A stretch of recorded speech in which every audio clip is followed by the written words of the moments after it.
Hey guys, Bluebridge here, and today I'm talking, is it time to let go of Wesley Fofana and maybe Lavia? So let's get into it.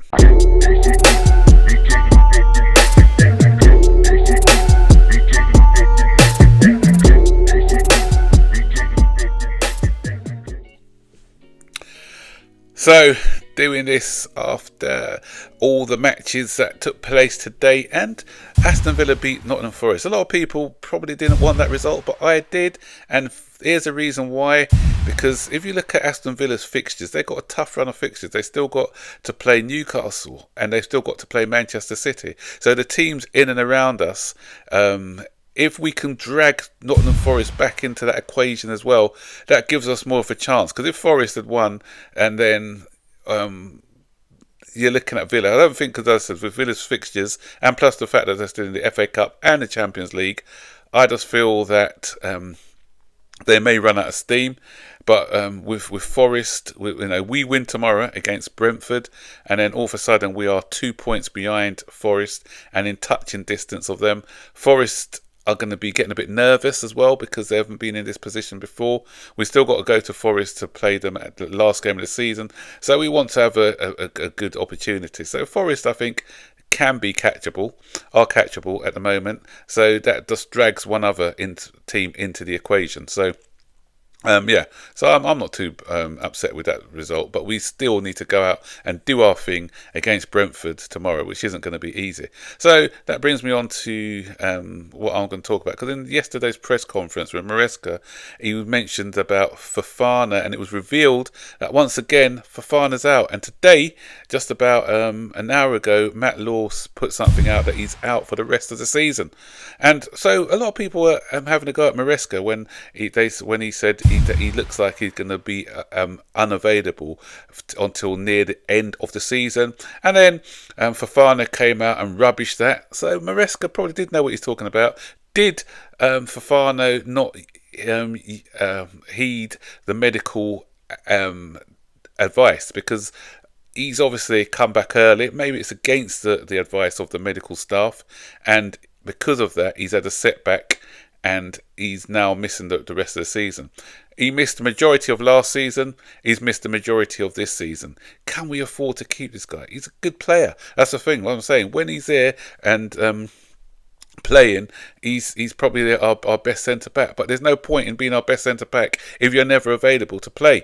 And that's the same thing that I said about Lavia, because Lavia, I don't know whether he's going to be back tomorrow or not. I haven't heard anything about him, but he's another one who's cannot be relied on. And that's what I said, availability. I keep saying the word availability is the key thing. You can have the best player in the world, but if they're not available, what is the point? So, but the thing is, I say cut our losses. But if we cut our losses, who's he going to go to? Who's going to take a gamble on him? And if there's someone, if he does go somewhere, well, there's no way we're going to get the money that we spent for him, because we've spent massive outlay, 75 million. So we're not going to get that money back, and no one's even going to gamble on 25-30 million, I don't think, for somebody who cannot guaranteed that they're going to play half the season. We saw what happened with Usna-Doi as well, so we can't be too rash when we sold him for 5 million, and now he's fit, and you're seeing what he's giving Nottingham Forest at the moment. So it is a really precarious situation for us at the moment, where I think we probably have to just keep with him and hopefully see how it goes. Now, someone was talking the other day about a loan for Lavia, maybe if he comes back, just to see how he goes, and maybe if he plays a few games, anyway, maybe a half-season loan. And could we think about that with Lavia? The reason I'm saying to loan him out is because we do need another centre-back. We do, Guay is being spoken about, and Houston's been spoken about, and some others.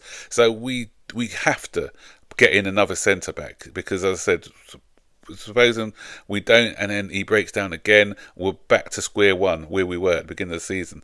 It looks like we're already going to get rid of Disassi. It looks like Badiashile may go. it's touch and go whether we're going to still stick with Shalabar as well. So yeah, we do need to get another centre back in.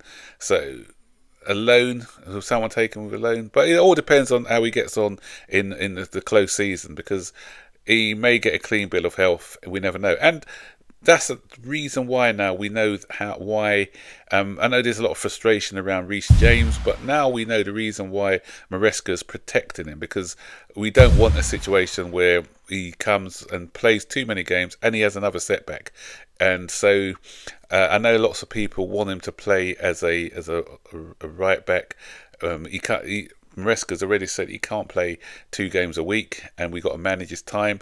And we know that the right back role is an up and down demanding role, and so we just need to make this be a lesson. The Fofana story. Make that be a lesson as to why we are using Reece James in the way that we are. So that is it, guys. Why do we keep buying these injury players? Is it the way that we train them? We changed the medical staff, but that doesn't seem to have done the trick. And we're just getting these injury-prone players coming into our team all the time. So when the data guys are looking at stuff, they should be looking at the injury records as well, because that's an important aspect of when you're outlaying such a big fee and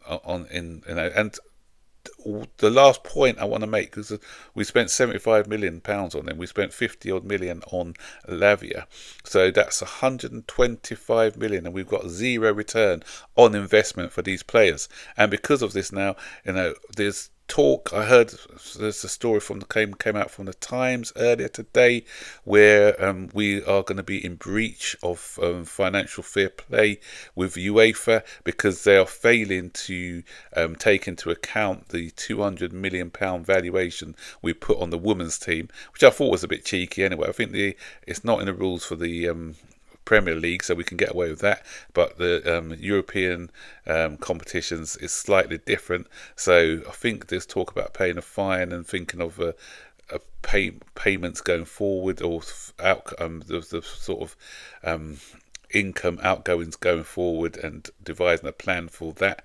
So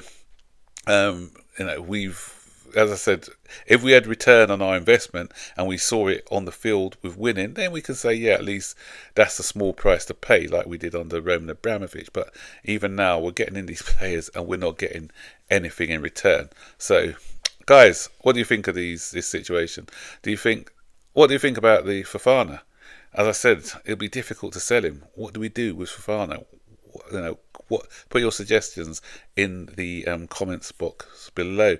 And also with Lavia, what do we do with him?